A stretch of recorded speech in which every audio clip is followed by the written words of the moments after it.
Jesus via que a doença não era para a morte. Eu quero dizer para vocês que há situações em que a morte física será a expressão da glória de Deus. Pode olhar para quem está perto de você e dizer assim: você vai morrer.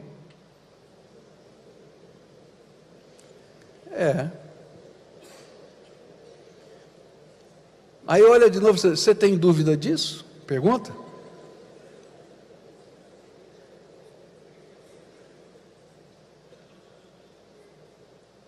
Aí você pode olhar para mim e dizer: pastor, você vai morrer. Pode falar. Eu não ouvi, fala aí. É verdade. Se Jesus não voltar antes, todos nós vamos passar pela morte. Por isso, há momentos na nossa vida que a nossa morte é para a glória de Deus. É uma realidade. E a glória de Deus vai se manifestar na vida e na morte.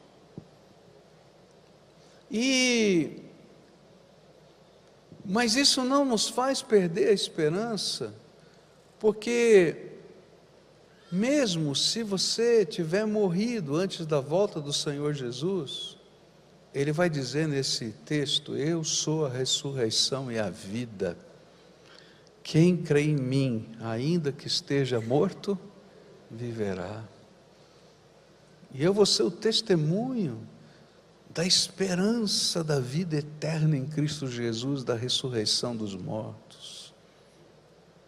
Agora, querido, se você não tem essa fé em Jesus,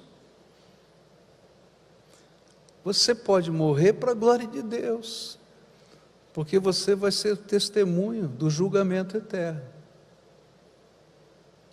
Porque não tem jeito de viver essa vida se a gente não entender que existe para a glória de Deus. Por isso a vida só tem sentido se for para a glória de Deus. Mas naquele contexto, Jesus tinha uma outra percepção: essa doença não é para a morte. Essa doença não é para a morte. E é interessante que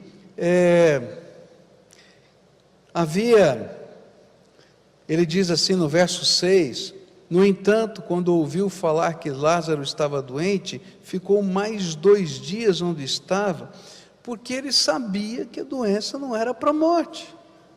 Às vezes nós não conseguimos entender o sentido da demora de uma resposta do Senhor, mas aqui era a prova de amor e não de desconsideração. Eu acho que no coração de Marta, de Maria, enquanto Lázaro estava adoecendo, dizia assim: onde é que está Jesus? Será que Jesus não recebeu o recado? E eu acredito que o emissário voltou e Jesus não chegou. Não está escrito na Bíblia, mas eu acredito, porque Jesus estava aproximadamente a 80 quilômetros daquele lugar.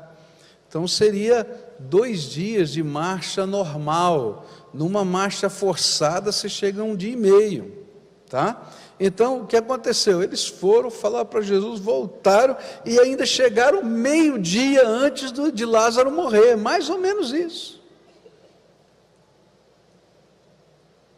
E aí, achou Jesus? Achei. E onde ele está? Não veio não. Por que Jesus não veio? Será que ele não... O que está acontecendo? Será que ele não ama a gente? Será que? Esse era o contexto. Mas Jesus não foi, e ele vai fazer uma oração no final desse texto. Ele vai dizer assim: eu te agradeço, Senhor, porque eu não vim. Na hora que ele ressuscita Lázaro, ele fala isso: eu te agradeço, porque eu não vim. Porque eu acho que a vontade de Jesus era sair correndo.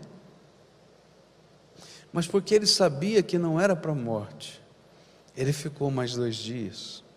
Porque ele sabia que era para a glória de Deus, ele ficou mais 2 dias. Porque ele sabia que muita gente ia ser abençoada, ele ficou mais 2 dias.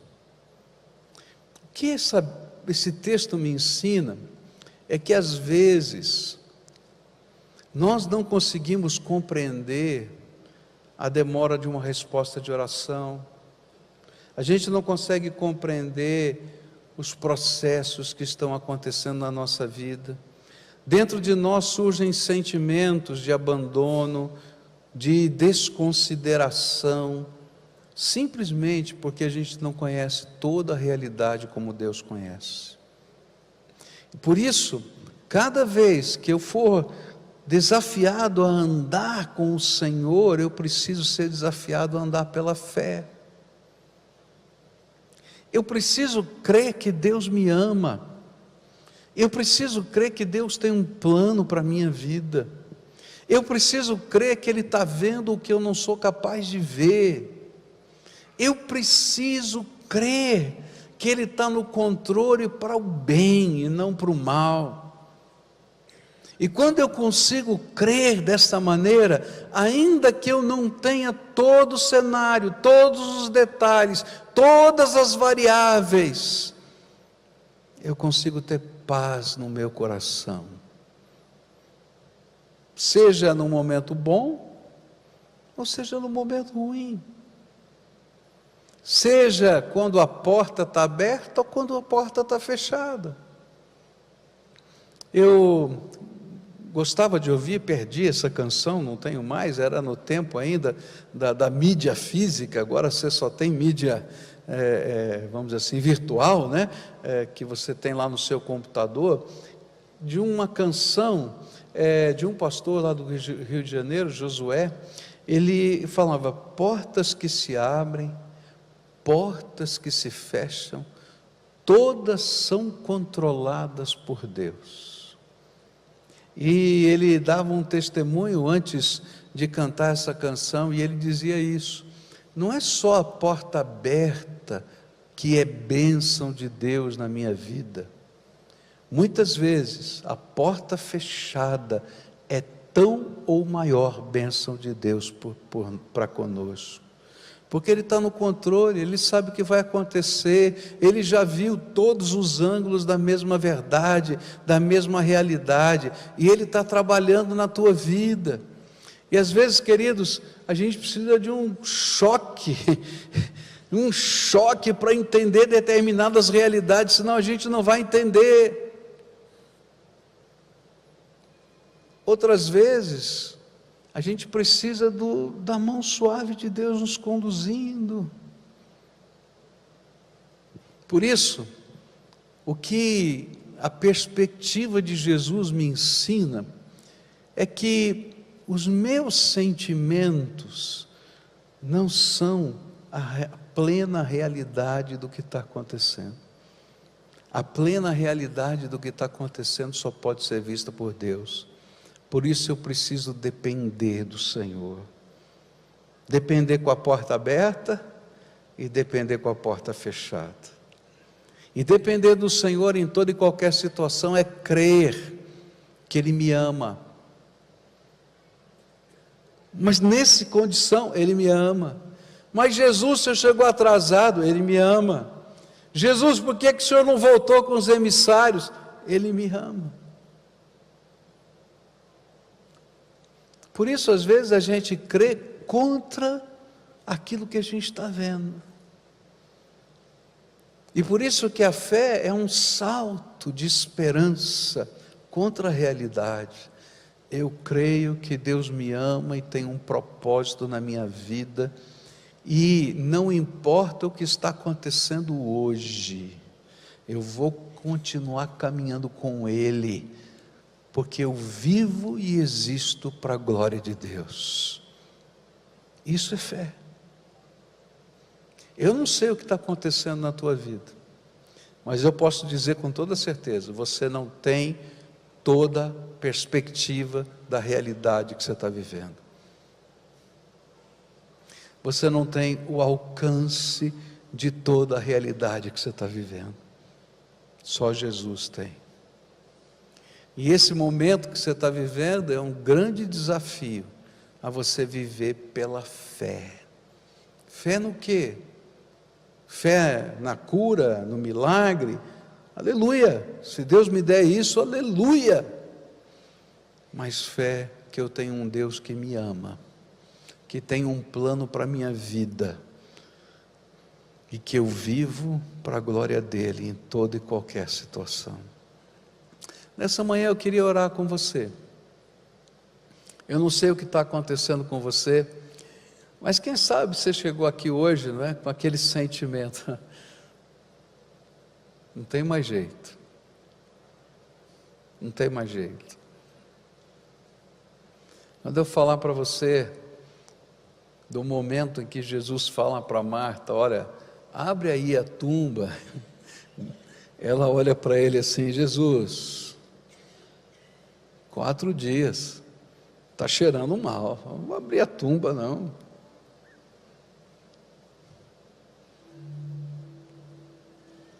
Mas ela não conhecia toda a realidade, porque Jesus ia dar um brado e dizer, Lázaro, vem para fora. Agora você imagina a cena, que naquele tempo eles enrolavam a pessoa em faixas, né? Que nem múmia. Imagina Lázaro sair que nem uma múmia, pulando assim, toda amarradinha assim, e todo mundo olhando. Eu acho que muita gente saiu correndo. Eu acho que muita gente saiu correndo.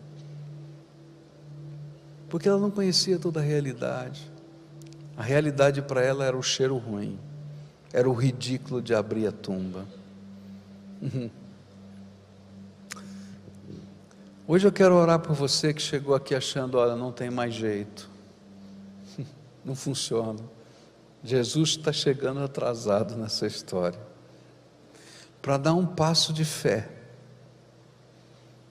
E a fé é a seguinte: Senhor, eu não sei toda a realidade que o Senhor está vendo, mas eu quero crer, e eu creio que Tu me amas, que o Senhor tem um plano para a minha vida, que a porta aberta e que a porta fechada são bênçãos que o Senhor está preparando para mim, e eu vou me agarrar ao Senhor pela fé, e vou aguardar, enxergar com os meus olhos o que o Senhor está enxergando. Se você é essa pessoa a quem hoje o Espírito Santo está fazendo esse convite de um passo de fé, porque, queridos, não é tão fácil assim não. Quando eu falar para você sobre o coração de Marta, eu vou falar para você de uma realidade muito forte que ela estava vendo, e era difícil de conciliar a fé com a realidade. E talvez você esteja chegando aqui nesse sentido, sem, pastor, mas a realidade é muito densa, mas não tem jeito da gente andar nesse mundo pela fé, se a gente não der um salto no colo de Jesus, e dizer, eu creio que o Senhor me ama, mesmo no meio dessa situação, eu creio que o Senhor tem um plano para a minha vida, mesmo que eu não esteja enxergando para onde eu vou, eu creio que não terminou o teu propósito, ainda que eu esteja enxergando a tumba diante de mim. Então, se hoje o Espírito Santo está tocando o seu coração e você quer dar esse passo de fé, você vai dizer, me ajuda a ter fé. Vai saindo do teu lugar para a gente orar junto aqui, vai saindo, pede licença aqui, vem. Esse é tempo da gente se dobrar na presença do Senhor e falar, estou aqui, Senhor, sou eu, ó, esse negócio aqui é comigo, me ajuda. Tem porta fechada demais, Senhor, está complicado, tem misericórdia. Ó Senhor, quando eu voltar para casa e ficar olhando ali, como é que vai ser? O Senhor me ama mesmo no meio dessa situação? Senhor, eu não sei o que o Senhor está vendo, mas eu quero dar passos de fé, segurar na Tua mão, e enquanto o Senhor não me revelar, como aconteceu dias depois com Marta e Maria e toda aquela vizinhança, sustenta a minha alma, porque ela está em convulsão, Senhor, sustenta a minha alma. É isso que a Bíblia está ensinando para a gente. Qual é a tua perspectiva, Senhor? Revela para a gente qual é a tua perspectiva. Agora eu queria pedir o que eu sempre peço aqui, não é? Que alguns irmãos saíssem daqui para dar um abraço. Você não vai falar nada, só vem dar um abraço, tá? Porque nessa hora, quando a gente vai estar orando, eu queria que essas pessoas sentissem mesmo no corpo, tá? O toque representativo do Senhor Jesus que vai estar ouvindo essa oração. Então vem aqui e dá um abraço, só isso. Fala nada não, só dá um abraço, tá? Agora a gente vai orar, tá? Eu não sei o que está acontecendo na tua vida, mas essa palavra de hoje foi uma palavra de fé, tá? Fé de coisas que a gente não vê. Então muito provavelmente você está dizendo: o Senhor está demorando demais. Onde o Senhor está? Por que o Senhor não ouve a minha oração? O Senhor ouve a de todo mundo, porque não a minha, tá? E hoje o Espírito Santo está falando para você o seguinte: olha, você está vendo na tua perspectiva, mas pela fé eu posso te ajudar a viver, não quem sabe ver, mas a viver na minha perspectiva. E o salto da fé é: ainda que eu não esteja vendo, eu creio que o Senhor me ama. Você crê que Jesus ama você? Então diga: eu creio que Jesus me ama. Eu creio que Jesus tem um plano para a minha vida. Fala: eu creio que Jesus tem um plano para a minha vida, e que Ele é bom. Eu creio que Jesus é bom. O plano dele não pode ser ruim, é bom. Então eu vou confiar em Ti. Mas aí você vai fazer um apelo, vai fazer um clamor: me ajuda a andar nesses dias de escuridão. Você concorda com isso? Que essa fé se renove a cada manhã, e que eu possa ver a Tua boa mão sobre a minha vida. Agora eu quero orar por você. Senhor Jesus, nós somos de carne e osso, e assim como Marta e Maria estavam abatidas, e Lázaro também, ó Pai, aqui estão os Teus servos, filhinhos Teus, que não conseguem entender o que está acontecendo, que entram em crise. Eu vou dizer até mais, até Satanás entra nessa história para dizer: o Senhor não se importa com você. Nessa manhã, Pai, eu vim aqui dizendo através da Tua palavra que o Senhor se importa, mesmo quando a gente não enxerga, que o Senhor tem um jeito para aquilo que a gente acha que não tem jeito, que o Senhor tem um plano para quando a gente acha que não pode existir mais nenhum plano. E eu quero te pedir agora: Pai, revela a Tua presença. Ó Pai, aqueles que precisam de uma palavra, como Marta precisava, fala com eles, Senhor, fala. Mas aqueles que precisam apenas da demonstração do Teu amor, chora com eles, como o Senhor chorou com Maria. Mas Senhor, em todas as circunstâncias, revela o Teu poder glorioso na vida deles, e que a vida deles seja para a glória do Pai, para a glória do Filho, para a glória do Espírito, por todo o tempo da vida deles e por toda a eternidade. Ó Pai, abra as janelas dos céus e se revela em graça, misericórdia e poder na vida desses Teus filhos. Abraça-o, Senhor. É aquilo que eu oro em nome de Jesus. Amém e amém. Amém.